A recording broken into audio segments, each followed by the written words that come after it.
Actually Rajkumar, என்னோட native place பார்த்தீங்கன்னா Mettupalayam. Basically நான் ஒரு விவசாயி. 2004 வந்து பார்த்தீங்கன்னா மார்க்கெட்டிங் லைன் இருந்துருக்கு. இன்னைக்கு வரைக்கும் நம்ம ட்ராவல் பண்ணி சுற்றிட்டு தான் இருக்கு. 2009 எனக்கு ஒரு விஷயம் ஆச்சு. என்னன்னா, என்னோட ஃப்ரெண்டு டாக்டர் போய் செக் பண்ணேன்.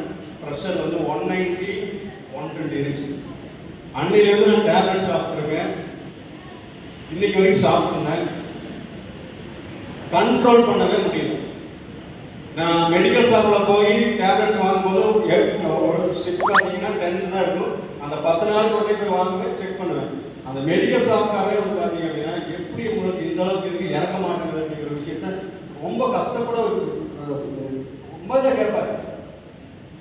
அப்புறம் ரொம்ப ரிஸ்க் வந்து லாஸ்ட் ஒரு 2 months பிஃபோர் வந்து பார்த்தீங்கன்னா பெங்களூர் போயிட்டு எனக்கு ஹையஸ்டாக வந்து பார்த்தீங்கன்னா 230 130 230 130 எனக்கு பிலோ அதிகமாக வந்து உண்மையாக பார்த்தீங்கன்னா 180 120 தான் 2009 இந்த ப்ராடக்ட் இந்த ப்ராடக்ட் எடுத்து ஜஸ்ட் ஒரு 17 days எடுத்தேன்.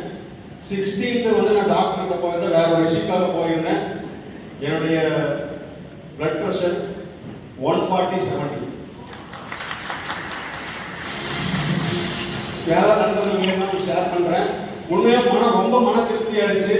அப்போ என்னன்னா, ஒரு வாழ்க்கையில நிறைய பிஸ்னஸ்கள் இருக்கலாம். ஆனால் இந்த விஷயம் பார்த்தீங்கன்னா ஒரு ஐஸ்வர்யத்தை கொடுத்து நம்ம ஆரோக்கியத்தை கொடுத்து ஐஸ்வர்யத்தை சம்பாதிக்கணும்னு ஒரு மிகப்பெரிய ஆப்பர்ச்சுனிட்டி இந்த கம்பெனி கொடுத்ததுக்கு வாழ்க்கை